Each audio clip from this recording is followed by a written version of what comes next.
Hey everyone, Steve from GuitarNiche here. I just recently got this in the mail from our friends at Thalia Capo, so we're going to do a real quick video here on what's in the package. I suspect it's a capo, and see what all the good news is about. Okay. There it is. Your little pick there. Okay, model. Okay, I'm going to be real quick about this because there are a ton of videos out there on what it is, but I want to give you my first impression of this, okay? Right away, I can tell you that it looks like a really, I mean, the weight is amazing. I mean, it's solid. That's solid, okay?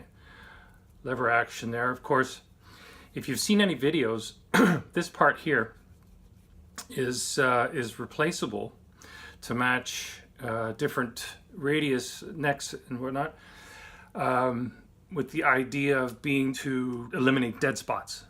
Okay, this thing's pretty cool. I mean, the weight is just fabulous. Okay, the hinge mechanism, like everything's really smooth about this, and apparently, see that? That just pops right out.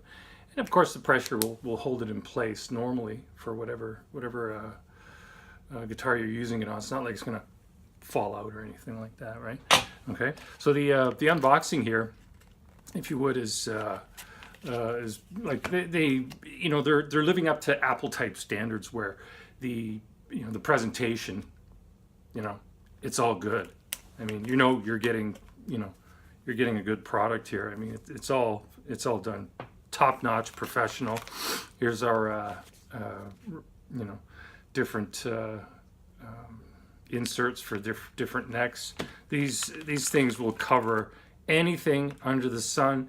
If you've seen any other videos, you know that or investigated the website, you'll know that they've got all the bases covered.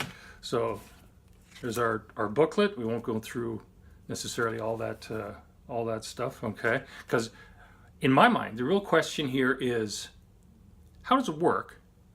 And what are the first impressions?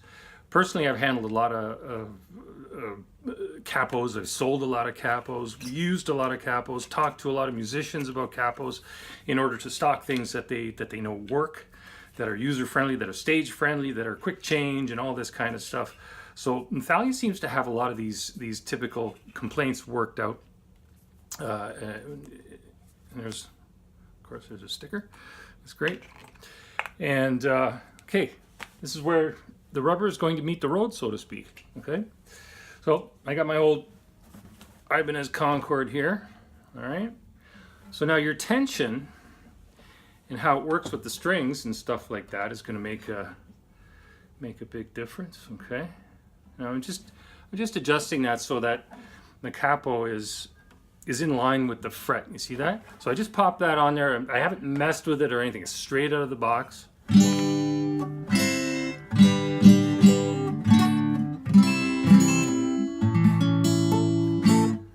Little player error there, but that's fine.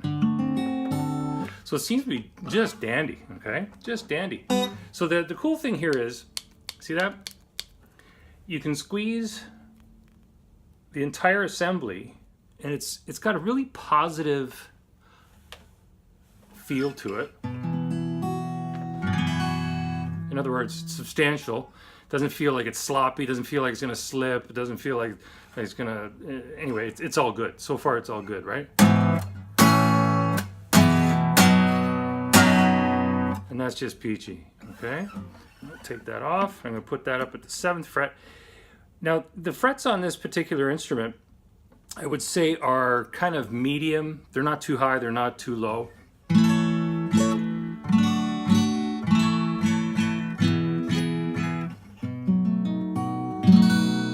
It seems to be holding its tune just dandy, just fine. Okay, so that's a quick acoustic element. I have my electric here. This is a 79 Les Paul Custom. All right. Now, to give you a little heads up on this, I refretted this quite a few years ago with double high jumbos. So these are big frets. In other words, there's a fair bit of air between the actual string and the fretboard. If there's if there's an issue with the capo, it's going to be apparent on this thing, right? I'm just using regular 10 gauge strings and whatnot. I'm gonna start at the 2nd fret here, okay, and just pop that on. All right, and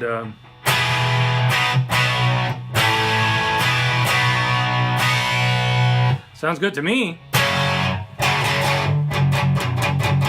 I mean, it didn't distort the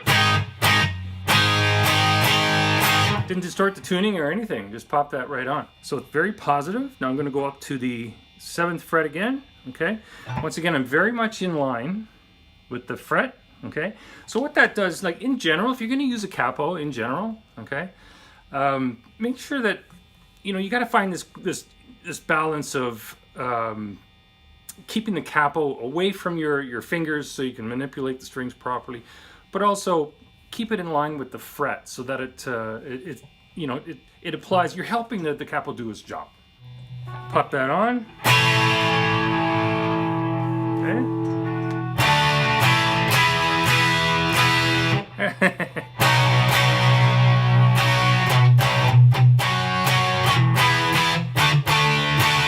Sounds good to me. Okay, I wouldn't have any problem at all using that in a live situation. Okay.